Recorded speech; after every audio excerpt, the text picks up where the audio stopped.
ولا هم يحزنون صدق الله العظيم وصدق رسوله النبي الكريم ونحن على ذلك لمن الشاهدين والشاكرين والحمد لله رب العالمين.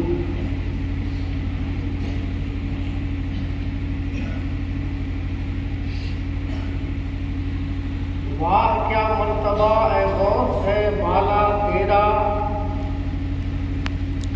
واہ کیا مرتبہ اے غوث ہے بالا تیرا، اونچے اونچوں کے سروں سے قدم اعلیٰ تیرا، اونچے اونچوں کے سروں سے قدم اعلیٰ تیرا، سر بھلا کوئی کیا جانے کہ ہے کیسا تیرا، سر بھلا کوئی کیا جانے کہ ہے کیسا تیرا، اولیاء ملتے ہیں آنکھیں وہ ہے تلوا تیرا، اولیاء ملتے ہیں آنکھیں وہ ہے تلوا تیرا، کیا دبے جس پہ حمایت کا ہو پنجا تیرا، کیا دبے جس پہ حمایت کا ہو پنجا تیرا، شیر کو خطرے میں لاتا نہیں کتا تیرا، شیر کو خطرے میں لاتا نہیں کتا تیرا، سارے اقطاب جہاں کرتے ہیں کعبے کا طواف، سارے اقطاب جہاں کرتے ہیں کعبے کا طواف، کعبہ کرتا ہے طواف درے والا تیرا، کعبہ خود کرتا ہے طواف درے والا تیرا، واہ کیا مرتبہ اے غوث ہے بالا تیرا، اونچے اونچوں کے سروں سے قدم اعلیٰ تیرا، تیری سرکار میں لاتا ہے رضا اس کو شفیع، تیری سرکار میں لاتا ہے رضا اس کو شفیع، جو میرا غوث ہے اور لاڈلا بیٹا تیرا، جو میرا غوث ہے اور لاڈلا بیٹا تیرا۔ آئیے ایک مرتبہ ہم سب سے مل کر عقیدت و محبت کے ساتھ اپنے آقا و مولا حضور احمد مجتبیٰ محمد مصطفیٰ صلی اللہ علیہ وسلم کی عظیم الشان بارگاہ میں درود و سلام کا ہدیہ پیش کریں۔ اللهم صل على سيدنا ومولانا محمد معدن الجود والكرم منبع العلم والحلم والحكم، بارك وسلم وصلوا عليه صلاة وسلام عليك يا رسول الله، صلاة وسلام عليك يا حبيب الله، صلى الله تعالى على النبي الأمي وعلى آله وأصحابه وسلم۔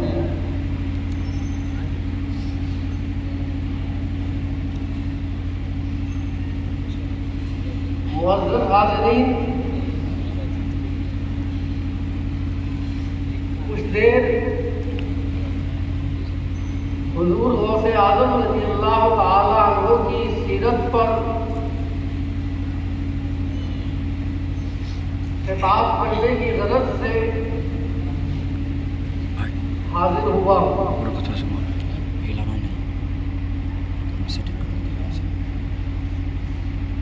سید السند قطب اوحد زعیم العلماء شیخ الاسلام قطب بغداد قطب الاقطاب غوث اعظم، یہ سب حضور غوث اعظم رضی اللہ تعالی عنہ کے القاب و آداب ہیں۔ سید السند قطب اوحد زعیم العلماء شیخ الاسلام فرد الافراد قطب بغداد اور قطب الاقطاب، یہ سب ہمارے حضور غوث اعظم رضی اللہ تعالی عنہ کے القاب و آداب ہیں۔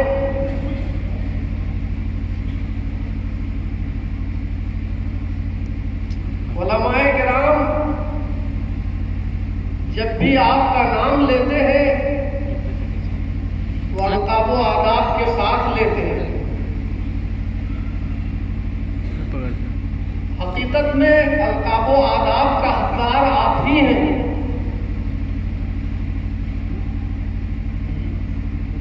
یہی وجہ ہے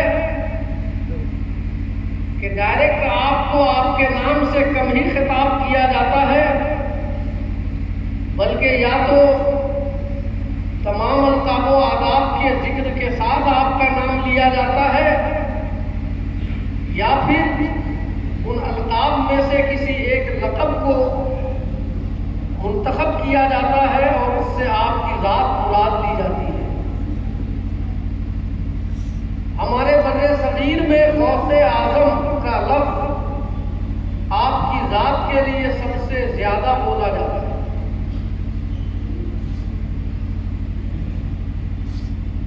ویسے آپ کا نام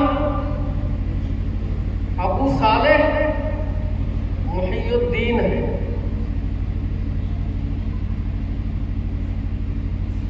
اور آپ کے والد کا نام عبد القادر ہے، اصل محی الدین بھی لقب ہی ہے، اور آپ کے والد ابو صالح موسیٰ جنگی دوست کے نام سے جانے گئے ہیں، اور آپ کے نانا عبداللہ صومعی کے نام سے جانے جاتے ہیں، اور آپ کی والدہ کا نام ام الخیر امۃ الجبار فاطمہ بنت ابی عبداللہ صومعی ہے۔ آپ کا پورا گھرانہ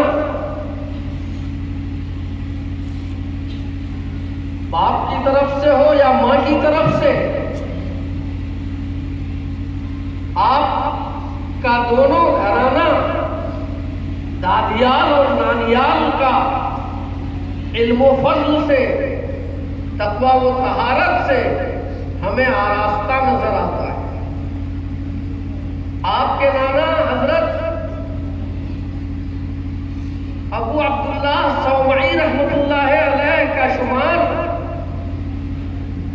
جیلان کے بڑے مشائخ میں ہوتا تھا، بڑے روشن احوال کے مالک تھے، بڑی بڑی کرامتیں آپ کی ذات سے منسوب ہیں، اور ان کی دختر غوث اعظم کی والدہ حضرت ام الخیر فاطمہ بنت ابی عبداللہ صومعی کا شمار بھی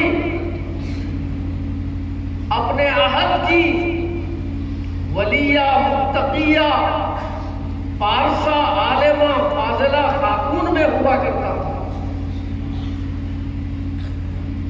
اور آپ کے والد بھی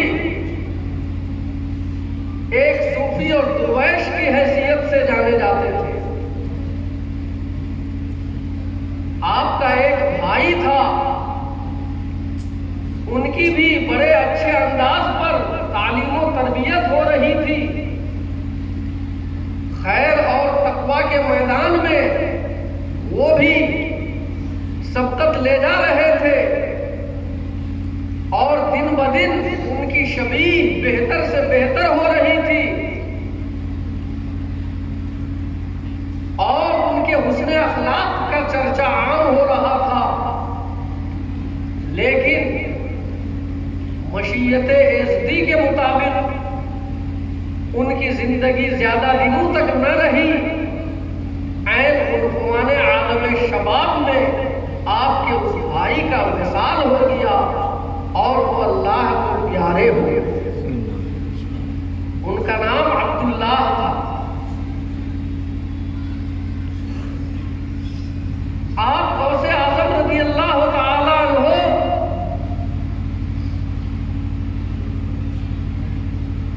مذہب کے اعتبار سے حنبلی تھے،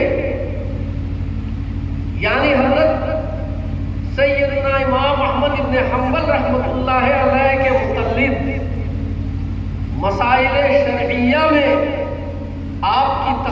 کرنے والے.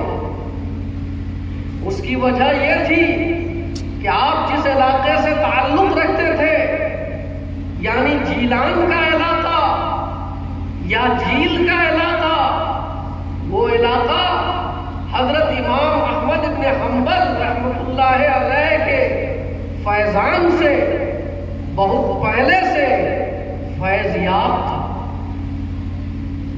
سیدنا امام احمد بن حنبل رحمۃ اللہ علیہ کی جو خدمات رہی احیاء دین کے لحاظ سے اور بدعتوں کو قلا کما کرنے کی حیثیت سے، ظالم قوتوں سے ٹکرانے کی حیثیت سے، آپ کی جو خدمات رہی ان خدمات کی برکت سے، ان خدمات کے اثر سے آپ کا نام دور دراز علاقوں تک پہنچا. انہی میں جیلان کا خطہ ہے. یہ پورا خطہ جیلان آپ سے متعارف تھا اور آپ سے عقیدت و محبت رکھتا تھا. یہی وجہ ہے کہ حضرت غوث اعظم رحمۃ اللہ علیہ نے بھی حنبلی مذہب اختیار کروایا. ہم ہندوستان میں پیدا ہوئے ہیں، حنفیوں کے گھر میں، ہم حنفی ہیں، ہے کہ نہیں؟ تو غوث اعظم رحمۃ اللہ علیہ بھی جس علاقے کے رہنے والے تھے، وہاں کے لوگ حضرت سیدنا امام احمد بن حنبل رحمۃ اللہ علیہ کے مقلد تھے. اور پھر جب حضرت غوث اعظم رحمۃ اللہ علیہ طلب علم کے لیے جیلان سے بغداد کی جانب کوچ کیے تو بغداد تو مسکن ہی رہا ہے حضرت امام احمد بن حنبل کا. تو اس چیز نے آپ کے اندر حنبلیت کی جڑ کو مزید مستحکم کر دیا. بہرحال بتانا یہ ہے کہ غوث اعظم رحمۃ اللہ علیہ مذہباً حنبلی تھے.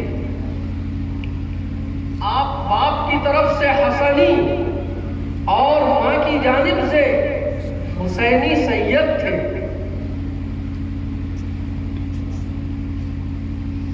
اپنی زندگی کے ابتدائی ایام آپ اپنے نانا کی صحبتوں میں زیادہ رہے.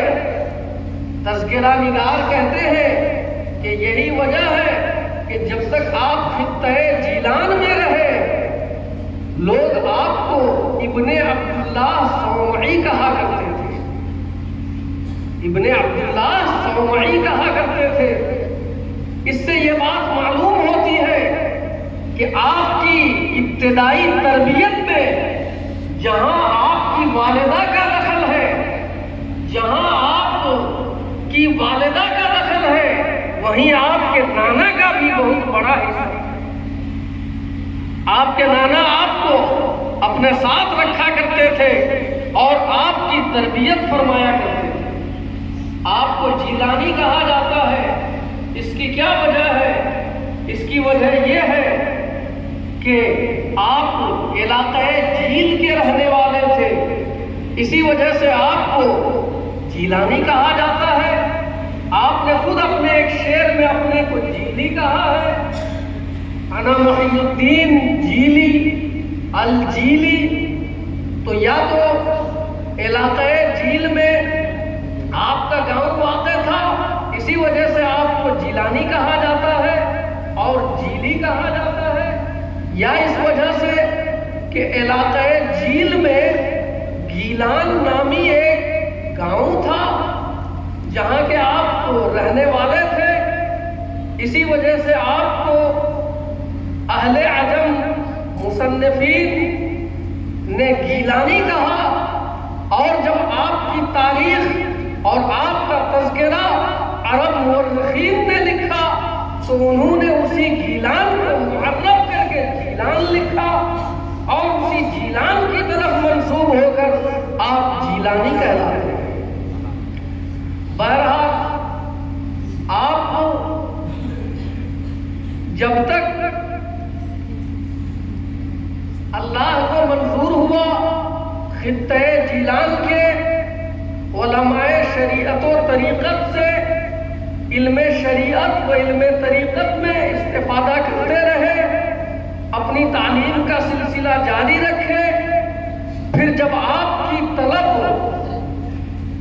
بڑھ گئی اور آپ کو لگا کہ اب مجھے مزید علم حاصل کرنے کے لیے جیلان سے باہر نکلنے کی ضرورت ہے، تو آپ نے علاقۂ بغداد کا انتخاب کیا، اور آپ کی تشنگی شوق آپ کو جیلان سے کھینچ کر بغداد لے گئی، اور بغداد میں آپ نے ہر فن کے ماہرین سے علم حاصل کیا،